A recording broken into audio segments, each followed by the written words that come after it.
Doctora Piedad, ¿cuál es de pronto ese pronunciamiento que ustedes tienen que hacer a propósito de la propuesta de la guerrilla de aplazar las elecciones? ¿Cómo ven ustedes eso y cuál es el pronunciamiento? Bueno, yo creo que lo primero que hay que resaltar es el interés de la insurgencia de las FARC-EP que está en La Habana con el gobierno, de dar respuestas al segundo punto, que es tan importante o más importante que el primero, porque es el que puede garantizar efectivamente que las propuestas y reformas puedan llegar a buen término. Importante porque significa que están en la discusión, que están en el debate, que están en el tema. En segundo lugar, anteriormente nosotros aquí habíamos propuesto, y concretamente yo, una posibilidad de ampliación del ciclo electoral, es decir, que las elecciones se aplazaran 2 años. La insurgencia propone 1 año y propone además que sea a través de una Asamblea Nacional Constituyente, que además nosotros que participamos en el foro de participación política recientemente propusimos, avalamos y estamos absolutamente convencidos que es el camino. Fuera de ello, es importante aclarar el panorama político electoral, porque el director entre comillas, del Partido Liberal, Simón Gaviria, ha propuesto que se suspenda el proceso de paz para hacer elecciones. Obviamente que es entendible porque la mayoría de los políticos de ese país no hacen sino elecciones,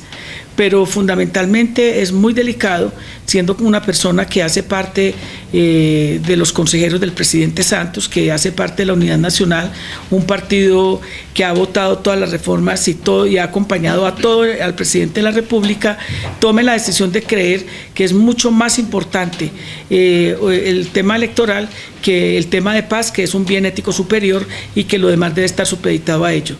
Yo más bien preguntaría al gobierno nacional, si no está de acuerdo ni con la constituyente ni con el aplazamiento de las elecciones, entonces ¿con qué está de acuerdo? ¿Cuáles son los mecanismos? ¿Cuál es el mecanismo además que permitiría refrendar esos acuerdos? Y sobre todo una persona como yo, que conoció el Congreso por dentro, que sabe además que el Congreso no está interesado en ello, y creo que hay un argumento absolutamente irrefutable, y es el tema del Estatuto de la Oposición. 22 años después, este estatuto ni siquiera ha sido discutido ni desarrollado legalmente. El gobierno tuvo todos los instrumentos, los mecanismos como gobierno que es para haber presentado, por ejemplo, el Estatuto de la Oposición, o por ejemplo, haber permitido dando garantías a los otros grupos o partidos políticos para hacer alianzas, y tampoco lo hizo. Entonces yo creo que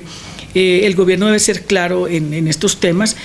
A mí me parece importante el aplazamiento, y a nosotros nos parece importante el aplazamiento de las elecciones. Creo que es una propuesta al lugar, no es nada descabellado, no es nada que no se pueda considerar, y más aún le permite al país protegerse de la rapiña por el poder de sectores de ultraderecha que están en contra de las elecciones, que están totalmente descarrilando las relaciones con Venezuela y que pretenden tomarse el Congreso de la República, ya de por sí tomado en su gran mayoría con contadas excepciones por las mafias, y hablo del caso del presidente Álvaro Uribe Vélez. Doctora Piedad, el presidente Santos desde Israel da por descontado que no se va a hacer dicho aplazamiento. De todas maneras, si no es aplazamiento, si no es asamblea constituyente, ¿qué otro mecanismo se pudiera pensar para blindar el proceso de paz?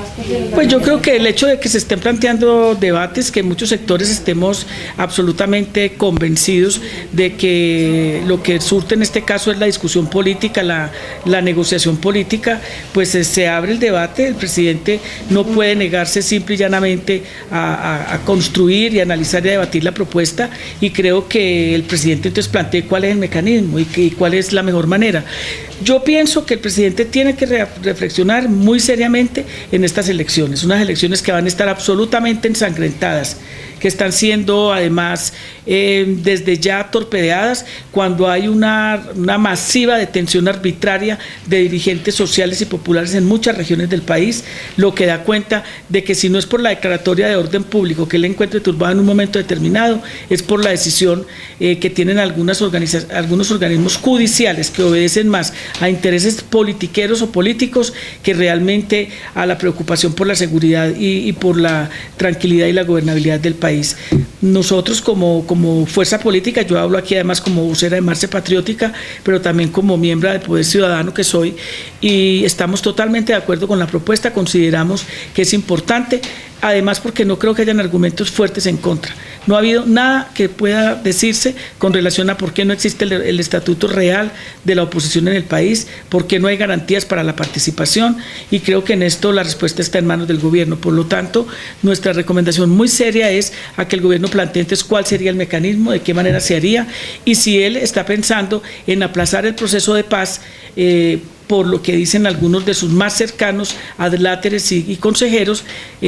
cuando plantean que es más importante suspender el proceso de paz y hacer unas elecciones, cuando yo creo que el país está en todo lo contrario. Doctora Piedad, usted habla de unas elecciones ensangrentadas. ¿Tiene algunas denuncias de casos específicos que se estén presentando ya previo a esta campaña? Totalmente claro, las amenazas contra todos nosotros y nosotras. En eso pues sí creo que no hay nada que discutir, pero además de eso, las amenazas en las regiones, los asesinatos selectivos que se están dando en muchas regiones, que coinciden con ser o personas que están en el reclamo de tierras o personas que pertenecen a nuestras organizaciones, como es el caso de lo que ha venido ocurriendo con Marcha Patriótica. Pero además de eso, hay en la región del Meta, en la región de Puerto Rico, de la Uribe, en la región del Putumayo, en la región del Arauca, alrededor de unas 150 personas detenidas de manera arbitraria, entre ellas el alcalde de la Uribe, sin que se dé respuesta y sin que inclusive los abogados puedan intervenir a la defensa del debido proceso. Eso además con lo que a nosotros nos parece demasiado peligroso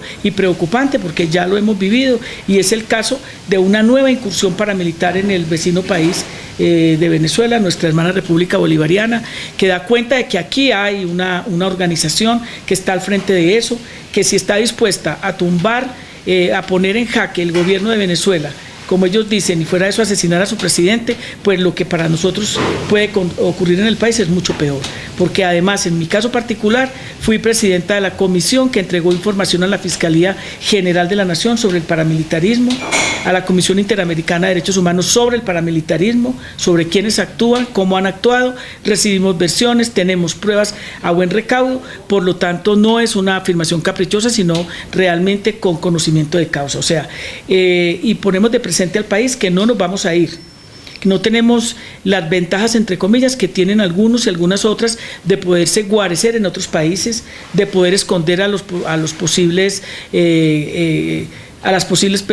personas que posiblemente cometieron hechos punibles, y mantener en statu quo a la justicia en ese sentido, sin que la justicia actúe extrañamente, ni que el procurador, que se pronuncia tan hábilmente contra todos nosotros, haya hecho siquiera un pronunciamiento frente a estas cosas. Quisiéramos escuchar la voz del procurador frente a lo que se está denunciando en Venezuela, pero realmente eso no es de su interés, y por eso ponemos de manifiesto de que las próximas elecciones pueden ser unas elecciones muy ensangrentadas, que pongan en riesgo no solamente el proceso de paz, que pongan en riesgo la estabilidad del país, porque yo también creo que es muy importante decir que todo el mundo no está dispuesto a dejarse asesinar.